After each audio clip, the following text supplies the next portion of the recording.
You have a fat face, and it's time that you're finally starting to do something about it. As someone who has personally struggled with chubby cheeks my entire life, I understand you. Over the years, I've done hours and hours of research to figure out the best possible ways to get a slim and defined face. And you might think that you know everything there is to know about how to get a defined face, but really there's a lot of underground information that is kind of gate-kept and hidden. So that's what I'm going to tell you guys about today. I'm going to give you the best, most hidden gate-kept information about how to get the best looking face that you can have. By the end of this video, you are going to know exactly how to control piece by piece what your face looks like. If you want to improve your life, improve your looks, improve your status, anything like that, make sure you subscribe, turn on post notifications, and like this video so that you get more similar ones on your feed on YouTube. I would make some sort of listicle video where I'm going, here's step number 1, here's step 2. I'm not trying to do that right now. This is not the style of content that I like to make. I'm a yapper, okay? So I just like to talk a lot and I like to give you guys the best info. That being said, I'm not going to waste your time, but I don't recommend skipping through this video because you might miss an important step. So firstly, let's analyze my face. When you look at me,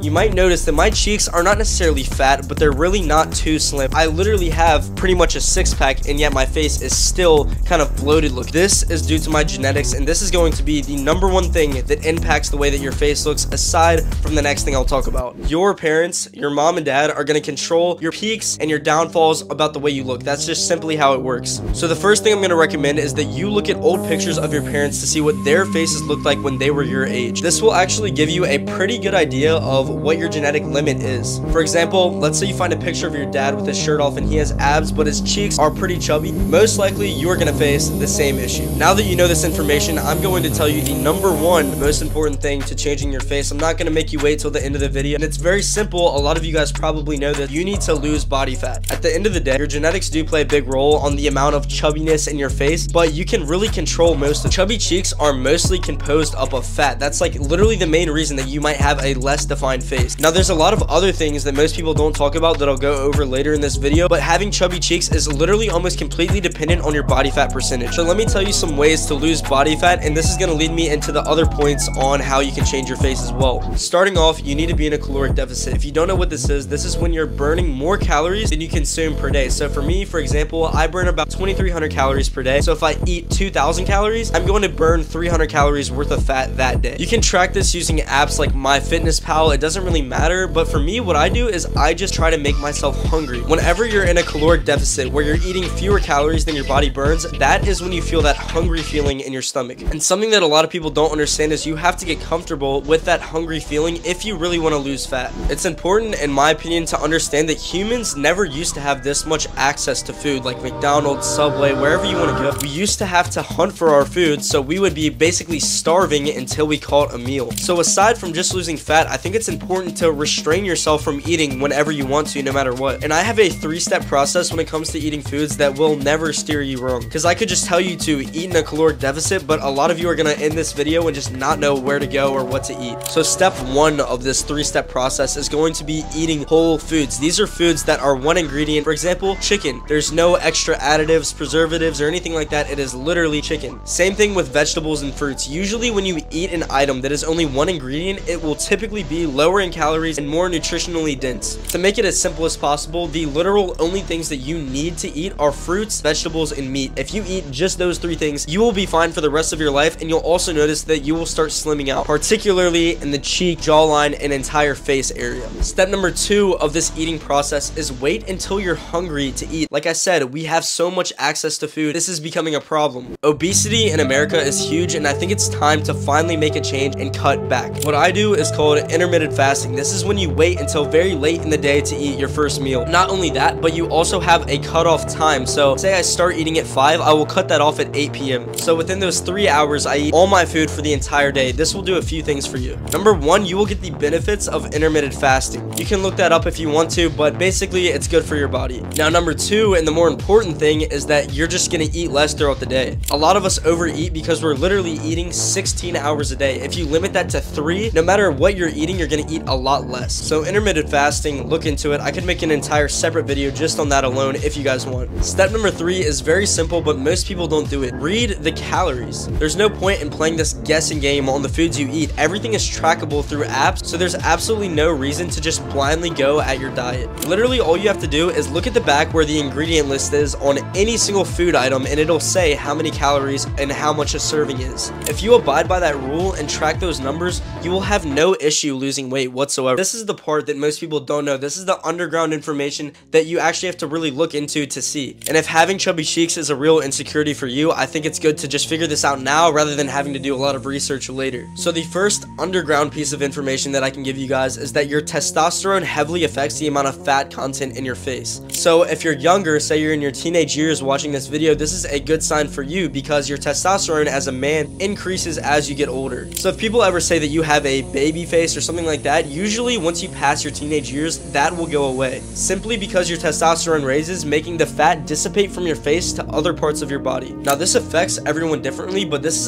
the main reason for a lot of people's glow up, like when they go from this awkward teenage phase to being an absolute giga chad. It's all in the testosterone. Now there's other ways to raise your testosterone other than just getting older, and that's what I'm about to tell you right now. Number one is just eating a good diet. I already gave you guys all the information on that, so just abide by those 3 rules that I gave you earlier. Number 2, and this is the most important thing in my opinion for your testosterone and hormones in general, is getting sufficient sleep. I don't know how many of you guys are watching this video late at night, but you need to go to bed and try to get at least 8 to even 10 hours of sleep per night. Not only for your testosterone, but your entire health as a human being can dramatically change just by increasing your sleep by 1 hour. Something that I find pretty interesting about human health is that during daylight savings, when we lose an hour of sleep, the heart attacks in the overall human population increases over 20%. And on the other note, heart attacks actually decrease by 20% when we gain an hour of sleep, which really shows how much sleep can truly affect your body's health. So try to get 8 to even 10 hours every single night if you can. It'll make a world of a difference. And a pro tip for you guys, try to make your room pitch black. Subtle lights in your room, say a little red dot that you see on the TV, that will actually affect your body and make it sleep less. Or not necessarily make it sleep less, but the quality of sleep that you do have will be worse. So try to cover all those lights in your room and sleep in the absolute pitch black. Now moving on to the next thing, you need to start working out or at least exercising. Something that you might notice in, say, bodybuilders is that when they start getting massive, you'll notice their face changes as well. This is partially because they're absolutely pumping steroids in their body, but aside from that, lifting weights will actually increase your testosterone a very large margin. There's actually a common misconception as well about when you can start weight training. You can actually start at a very young age. Now I'm not going to say a specific number because I don't want to make any parents mad, but if you're a teenager, most gyms will let you use their free weights, and that's when you should really capitalize on training. Not only is this going to slim out your face by increasing your testosterone, but you can just build muscle in the process and develop a healthy lifestyle. Oh, and to make things even better, by using these last 3 tips, increasing your testosterone while you're still going through puberty, you'll get the maximum results of your puberty. To make this as simple as possible, basically when you're going through puberty, that's the most developmental stage of your life, so having high testosterone at that time could not only improve the way your face looks, but also make you taller by increasing your bone density, giving you the ability to grow a ton of muscle mass, and so many more benefits. It's absolutely insane. So if you're a teenager watching this video, you found it at the right time. Now getting even further down the rabbit hole, we get to things like chewing gum. Chewing gum actually doesn't make your face slim out whatsoever, but what it does do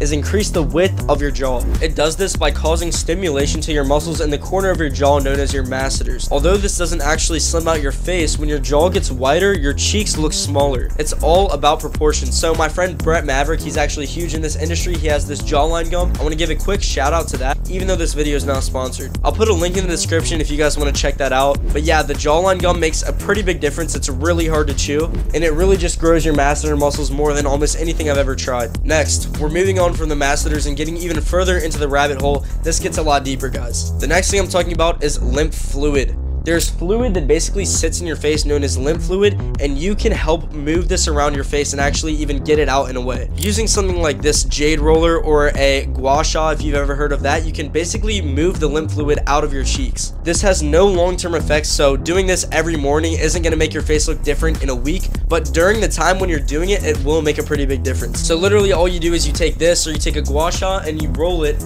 against your cheeks, and what you'll feel is it'll help relax the muscles in your cheeks as well as moving around that lymph fluid. A lot of models use gua sha and jade rollers in order to get a slimmer face before their photo shoots. I can pretty confidently say this works, but once again, it's very short term. If I do this in the morning, it's probably going to go back to normal by the end of the day. But say you have pictures for prom or whatever it is that you're doing, using this before can actually make a pretty sufficient difference. Moving on to other fluids in your face, this is also lymph fluid, but there's also bloating, which is pretty much water retention. Bloating or water retention in your face can be caused by consuming large amounts of salt or sugar. When you consume sugar or salt, that goes into your body, and those little particles allow water molecules to attach to them. Because of those water molecules, it can make your face look a lot more puffy or bloated. Once again, using something like a gua sha or jade roller can help with this, but if you really want to notice a big difference, you need to stop consuming as much salt, sugar, and carbs. This includes things like candies, sweets, bread, pasta. Honestly, most foods that aren't meat, fruit, or vegetables are going to give you this issue, which is why I also recommend eating those foods. But yeah, to notice a substantial difference, you're definitely going to want to cut down on those processed foods. So pretty much anything that's not a whole food could give you this issue. Now, even further down the rabbit hole, if you're still here, I think you're going to look a little bit better than most people because most people don't get this far. The next thing that will make a pretty big difference on the way that your face looks is the activeness of your buccinator muscles. That's right, there are literal muscles that sit in your cheeks that allow you to do sucking and blowing motions.